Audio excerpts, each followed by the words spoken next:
When we talk about Sanatana Dharma, we are not talking about a transactional Dharma, we are talking about an existential Dharma. First of all, let us understand the word Dharma. Dharma means the law. Dharma does not mean religion. In this culture, we don't know what is religion, we don't have such things. We are only looking at what are the underlying laws for my life to happen in the best possible way, because we understand unless you stick to the law, your life cannot happen well. Because a law is not an imposition, a law is the basis, it's the foundation of the existence. If you figure this out well, then your life happens effortlessly because you know the laws or you're in tune with the laws. If you don't know, for no reason you suffer, simply. So Sanatana Dharma is that dimension. Does it belong to a Hindu or somebody else or an Indian person or some other person? That's not the point. This is what governs the existence.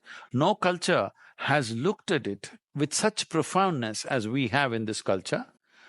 So because of that pride, we may say, this is Hindu Sanatan Dharma. But we are limiting the possibility of Sanatan Dharma by adding the word Hindu to it. If you understand, the word Hindu is a geographical identity. The land that lies between Himalayas and Hindu Sagara is Hindu. In that sense, if you're saying it, it's all right for pride. But it's not all right, it's not correct, because Sanatana Dharma applies to every life, wherever they may be born or unborn. It applies even to unborn life and the life that is dead also. So Sanatana Dharma talks about how to handle the unborn, how to handle the born, how to handle the grown-up, how to handle different stages of life and how to handle the dead, all dimensions of life.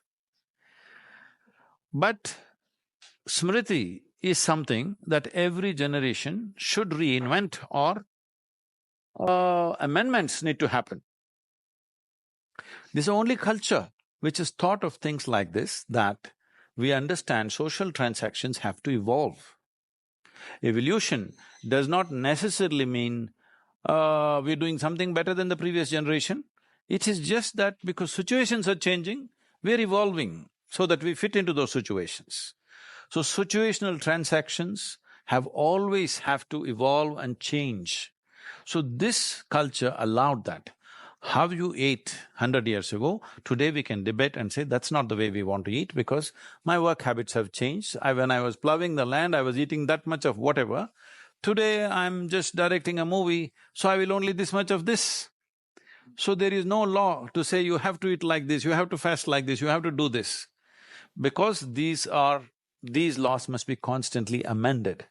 As India's constitution can be amended according to the changes needed for a particular generation, similarly, but even in the constitution there are a few fundamental rights and other things that you don't touch.